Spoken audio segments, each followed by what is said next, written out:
ನಮಸ್ಕಾರ. ನಾನಿವತ್ತು cake recipe ಮಾಡ್ತಿದ್ದೀನಿ. ಇದಕ್ಕೆ ಒಂದು ಕಾಫಿ ಲೋಟದಷ್ಟು ರವೆ ತಗೊಂಡು ಪುಡಿ ಮಾಡ್ಕೊಳ್ಳಿ.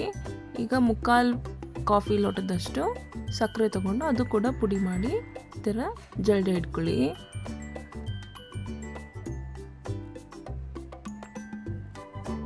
ಇಲ್ಲಿ ಉಪ್ಪಿಟ್ಟು ರವೆ ಯೂಸ್ ಮಾಡಿರೋದು, ನೀವು ಅದೇ ಯೂಸ್ ಮಾಡಿ, ಚಿರೋಟಿ ರವೆ ಬೇಡ. ಇದಾದಮೇಲೆ 2 ಟೇಬಲ್ ಸ್ಪೂನ್ ಅಷ್ಟು ಮೈದಾ ಹಾಕೊಳ್ಳಿ. ಒಂದು 3/4 ಸ್ಪೂನ್ ಅಷ್ಟು ಬೇಕಿಂಗ್ ಪೌಡರು ಮತ್ತು ಒಂದು ಚಿಟಿಕೆ ಅಷ್ಟು ಬೇಕಿಂಗ್ ಸೋಡಾ ಹಾಕೋತಿದ್ದೀನಿ. ಸ್ವಲ್ಪ ಉಪ್ಪು ಕೂಡ ಹಾಕೋತಿದ್ದೀನಿ. 2 ಸ್ಪೂನು ಕೋಕೋ ಪೌಡರ್ ಹಾಕ್ಕೊಳ್ಳಿ, ಅದನ್ನು ಕೂಡ ಜಲ್ದಿ ಇಟ್ಕೊಳ್ಳಿ. ಈಗ 2 ಟೇಬಲ್ ಸ್ಪೂನ್ ಅಷ್ಟು ಮೊಸರು ಹಾಕ್ಕೊಳ್ಳಿ.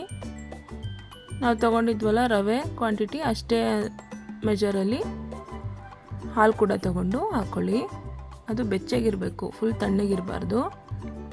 ಈಗ ಅರ್ಧ ಲೋಟದಷ್ಟು ಎಣ್ಣೆ ಹಾಕ್ಕೊಂಡು ಇಡಿ. ಈಗ 2 ಟೇಬಲ್ ಸ್ಪೂನಷ್ಟು ಕಾಫಿ ಪುಡಿ ಹಾಕ್ಕೊಂಡು ನೀರು ಮಿಕ್ಸ್ ಮಾಡಿ ಇಟ್ಕೊಳ್ಳಿ.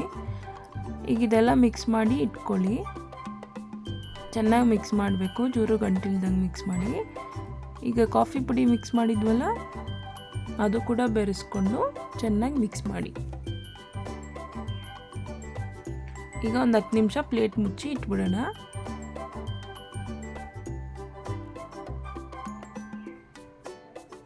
ಈಗ ಒಂದು ಕುಕ್ಕರಲ್ಲಿ ಕಲ್ಲುಪ್ಪು ಹಾಕ್ಕೊಂಡು ಪ್ರೀ ಹೀಟ್ಗೆ ಇಟ್ಬಿಡಿ ಸ್ಟವ್ ಮೇಲೆ.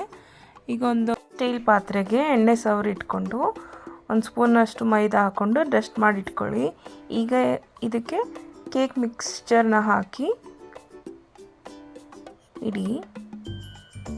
ನಿಮಗೆ ಬೇಕಂದರೆ ಡ್ರೈ ಫ್ರೂಟ್ಸ್ ಕೂಡ ಆ್ಯಡ್ ಮಾಡ್ಕೋಬೋದು. 30 ನಿಮಿಷ ಕುಕ್ಕರಲ್ಲಿ ಇಟ್ಬಿಡಿ. ಗ್ಯಾಸ್ಗೆಟ್ಟು ವಿಜಿಲ್ 2 ಹಾಕದೆ ಹಂಗೆ ಇಡಬೇಕು. ಈಗ ಕೇಕ್ ಬೆಂದಿದೆ. ಸೈಡ್ಸ್ ಎಲ್ಲ ತೊಗೊಂಡು ಹಿಂಗೆ ದಬಾಕಿದ್ರೆ ನಮ್ಮ ಕೇಕ್ ರೆಡಿ ಇದೆ. ಇದಕ್ಕೆ ನಾನಿಲ್ಲಿ ಮೇಲೆ ಹರ್ಷೀಸ್ ಚಾಕ್ಲೇಟ್ ಸಿರಪ್ ಹಾಕ್ತೀನಿ.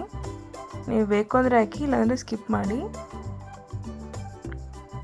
ಈಗ ನಮ್ಮ ಕೇಕ್ ರೆಡಿ ಇದೆ. ಕಟ್ ಮಾಡಿ ತೋರಿಸ್ತಿದ್ದೀನಿ ನೋಡಿ. ಫುಲ್ಲು ಸಾಫ್ಟಾಗಿ ಸ್ಪಾಂಜಿಯಾಗಿ ಬಂದಿದೆ.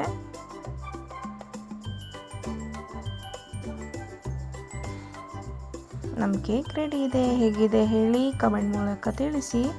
ಸಬ್ಸ್ಕ್ರೈಬ್ ಆಗಿ. Thank you.